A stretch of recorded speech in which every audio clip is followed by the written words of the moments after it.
What's your name? Perry. And do you want to share your story with us? I don't. And yet, we found your footprint at their house. Okay. Can you care to explain that? No.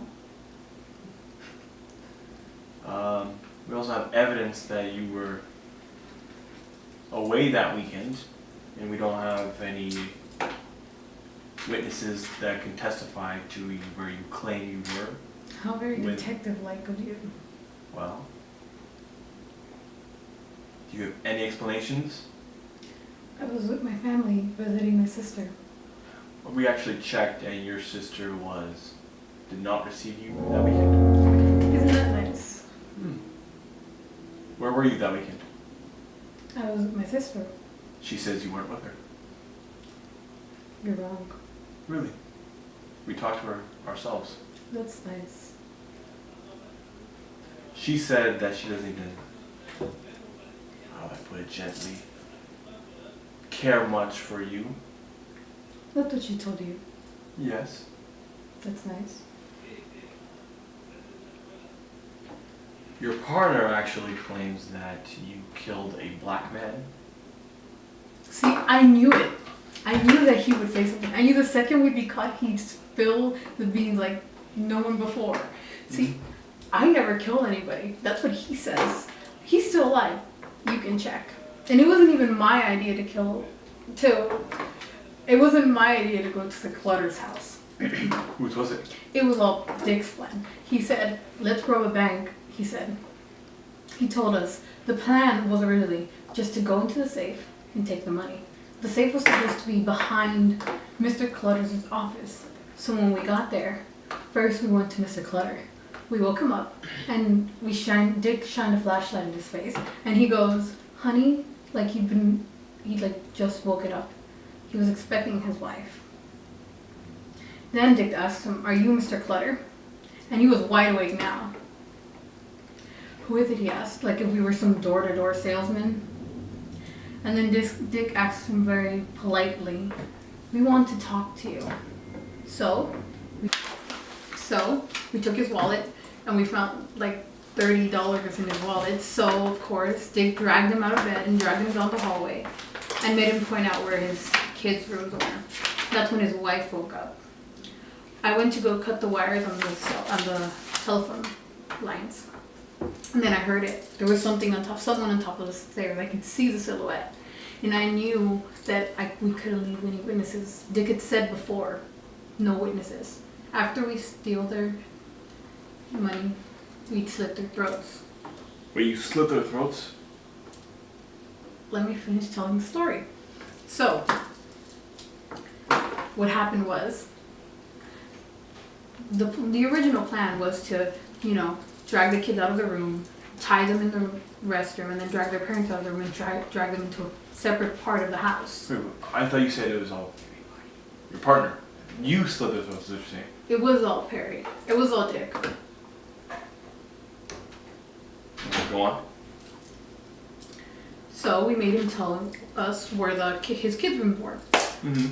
We took his wife into the restroom, and because everyone knows that she's very ill, we put a chair in there so she could sit down. Then we took the kids.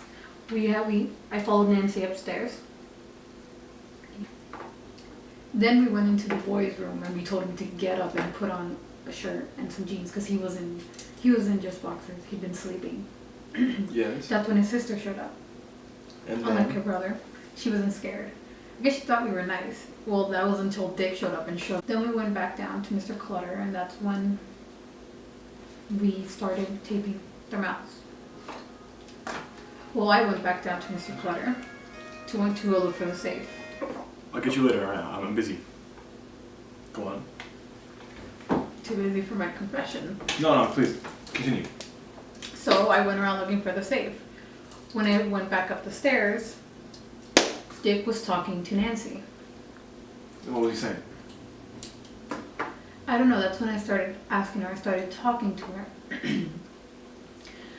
she told me about how she was a really nice, really pretty girl. She told me about how, well, I guess all her accomplishments, how she got into university, and how she liked horses, and how her mother was like some kind of horse riding champion kind of thing.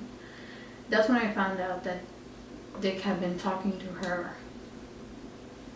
And so I tied her up. First her legs, then her to her arms. I'm actually really good at tying people up, you know. Yeah, we've seen the knots. Then when I went back up the stairs and I found Dick talking to her, I asked him to go find the safe because I couldn't find it. And while I was talking to her, we could all hear him walking around. Then I dragged the boy down to the basement and then we tied him up there. And I put the pillow under his head because I didn't want him to be uncomfortable. Then I dragged... Strange. Go on. Then, as I met up with Dick and I asked him if he'd found the safe, he said no. But what he did tell me was he was going to bust that girl. And I said, over my dead body. Because I can't... Bust this girl? He was going to rape her. I can't stand people like that. I couldn't let that happen. I can't stand people who can't control their own goddamn sexuality. Mm-hmm. So, there's no way out of it now. But no, he was adamant. He wanted no witnesses. So, we went down to Mr. Clutter. And asked Dick for the knife. See, I didn't mean to do it. I wasn't going to. I wanted him to call my bluff. He was the one who wanted to kill them, and you were the one who ended up killing Mr. Clutter. Is that what you're telling me? Let me finish. Is that a yes or no? That's a let me finish. So Okay, carry on. I went up to Mr. Clutter and I held the knife against his neck. And I told Dick, there's no way out of it. We have to do it. And I was waiting for him to call my bluff. But at that moment, all I could think about was the shame, the disgust. We'd never be welcomed back into Kansas. And I didn't even know I did it. That's when I heard it. I just heard it. It's like a man drowning. Like he couldn't breathe, like if he was drowning in his own blood. So when I looked down, there he was. And then I handed the knife to Dick and I told him, finish him. Finish him.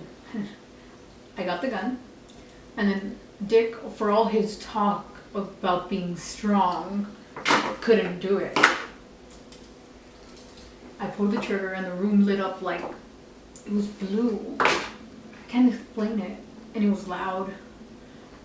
I don't know how no one heard it. Like you could have heard it 20 miles out. But it had been done. So we walked into Canyon's room. He was scared. He was facing the wall. And I did it again. I pulled the trigger and the room lit up. Blue. Twice. That's when we went into Nancy's room. Twice. You just accidentally killed people. Twice. It was an accident. That's when we went into the girls' room. She was yelling, "Oh no, please don't hurt me." And once again, you accidentally killed her. No, I told Dick I couldn't do anymore. I couldn't do it anymore. So I handed the gun to Dick, and he pulled the trigger on her.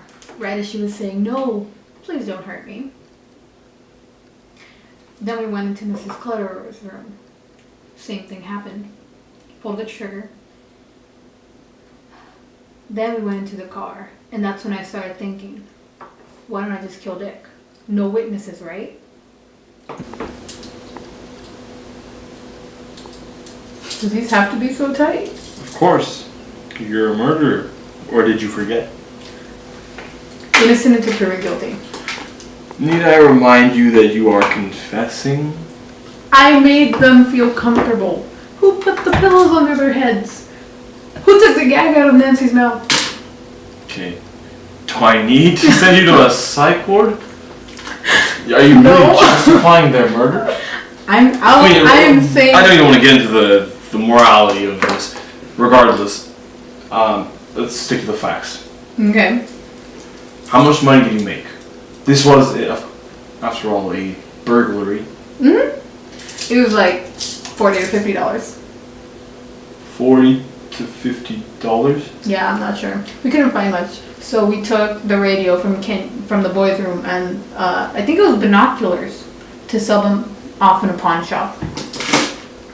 You tell me that the lives of a family, of an entire family of prominent people in this community, died for $40 to $50 and a radio? Yeah, if you do the math, it's like $10 each. Well, thank you, I can do the math. Never know with cops. Here's a little math for you. You're looking at 10 to 20 years in prison. And that's with parole. Rooming, free rooming and food for. Sounds like a good deal.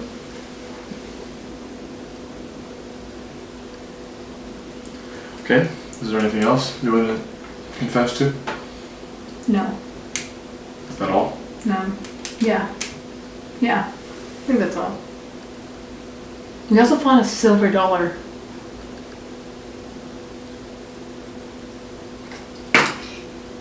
Else? What minor details? Well, it says here that Dick killed the woman, both the man's wife and his daughter. Well, it should just be changed to Perry, not Dick. I killed everybody. But what? But you said, wait, why I lie? know what I said. See, I didn't want Dick to look like a coward. He had all this big talk, and for all his big talk, he couldn't pull the trigger. So I wanted to make him look good, and I said he killed him. So then, why tell the truth? Well, his mother's such a nice lady. I thought that she'd have some peace knowing that her son didn't pull the trigger, that it wasn't his fault, that it was all me. But I feel the need to tell you that it wouldn't have happened if he hadn't had brought me in on this. They'd still be alive. Okay. All right.